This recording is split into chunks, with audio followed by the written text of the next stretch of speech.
Hi, I'm Lindsey Bodner, and this is The Intentional Jewish Family. Today I want to talk about a topic related to personal finance. You know, some people think that's kind of strange, right? This is a family show. Why are we talking about personal finance? I think too often they're decoupled, right? You're either talking about finance and it's very serious and very hard and you're looking at numbers, or it's family and it's very fluffy and, delightful, right? But I think that the two need to be merged so much more. If you ever want to pursue goals for your family, or you're thinking about a big picture family vision, you can never do so without talking about money. So that's why I want to talk about money on The Intentional Jewish Family. Now, the first time I heard about the FIRE movement, I felt like I'd found language for something I'd already been aspiring to. At the time, my husband and I had recently begun investing in real estate, with the hope of eventually amassing enough passive income to be able to make aliyah without worrying how our American jobs would or would not transfer to Israel. The FIRE movement gave us so much inspiration, gave us advice and a lot of additional knowledge, and I hope it'll do the same for you. Even if you're not ready to jump right in, I'd like to plant the seed, and I want to do so around Pesach time. Pesach is an expensive holiday, and it's got so many families thinking about finances.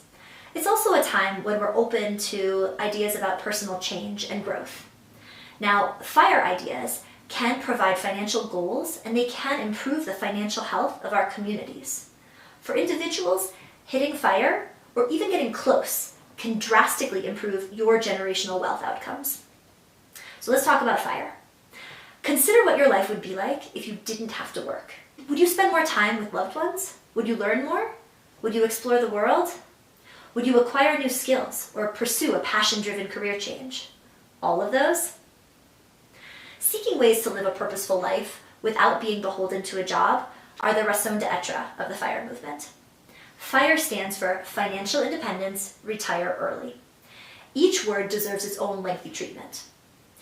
So it's intriguing to me that while the FIRE movement it's a fringe movement, but it's gained traction elsewhere in the secular world. With few exceptions, it really hasn't found resonance in the observant Jewish world. Despite the significant wealth in some of our Orthodox communities, the adoption of the FIRE framework has been super limited. And I think this is a mistake. So let's explore some basic definitions and concepts, and then talk about why more family-oriented Jews should consider pursuing FIRE. First, financial independence.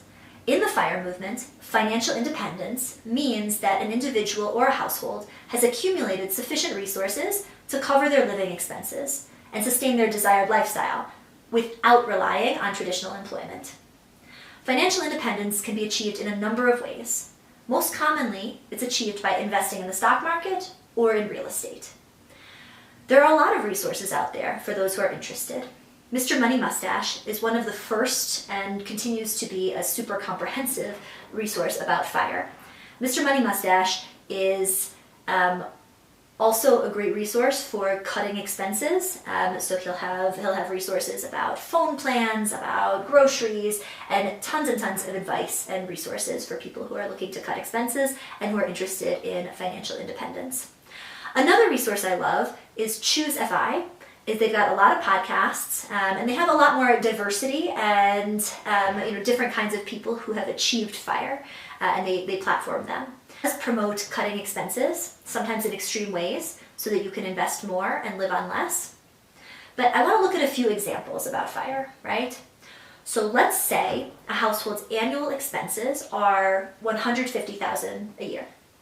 Assuming a conservative 4% withdrawal rate, the household would reach financial independence when they had accumulated $3.75 million in market investments.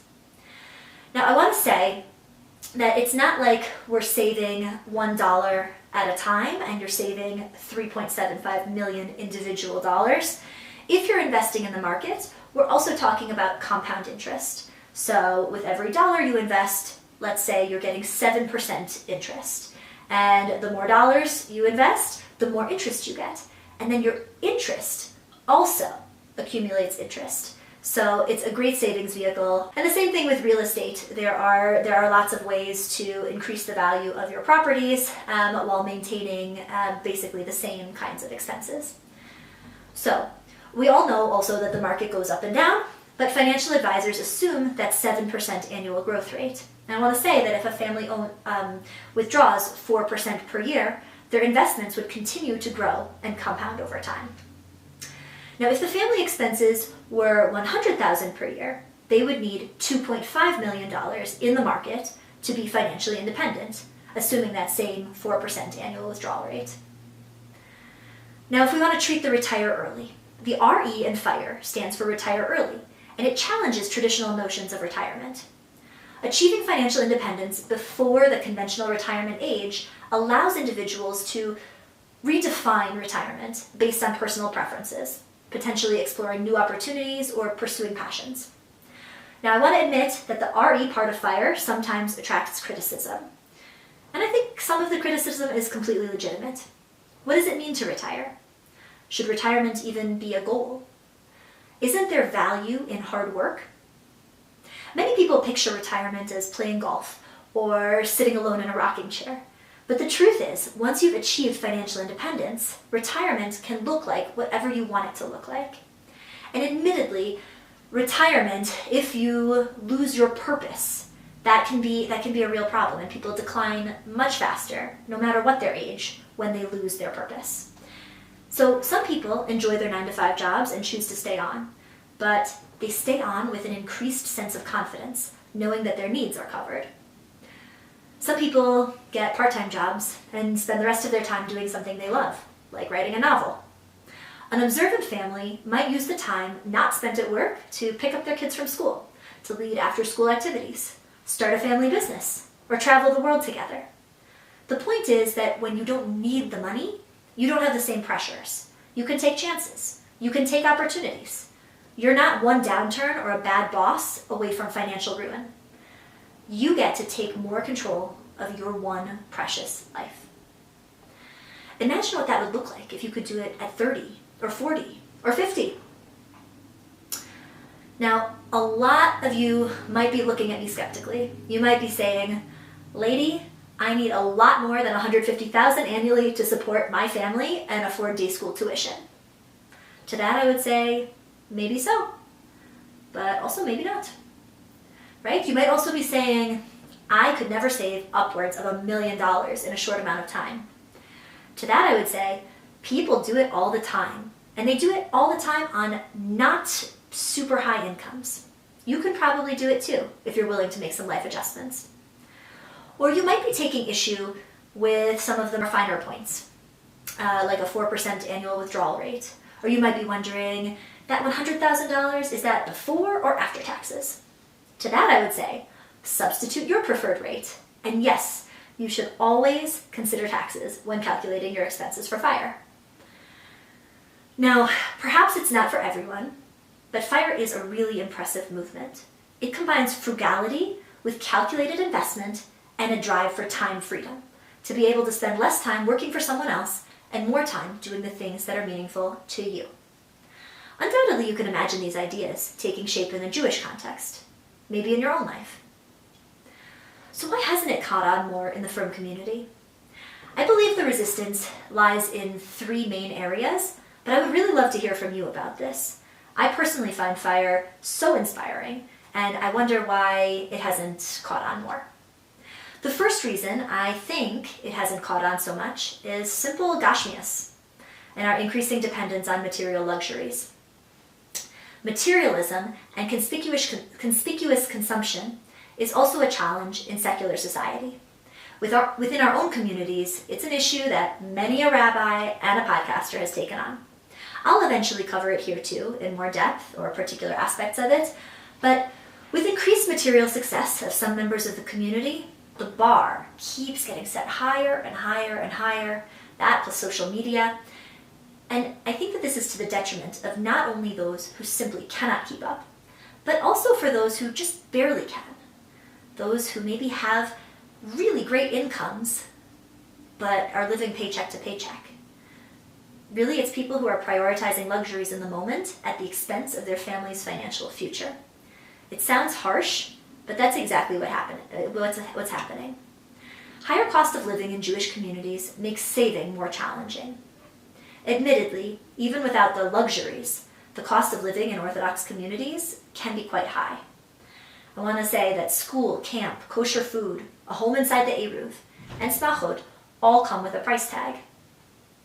Finally, I think a reason that FIRE hasn't caught on more is simple lack of exposure. Many people had never really learned about personal finance, let alone FIRE concepts.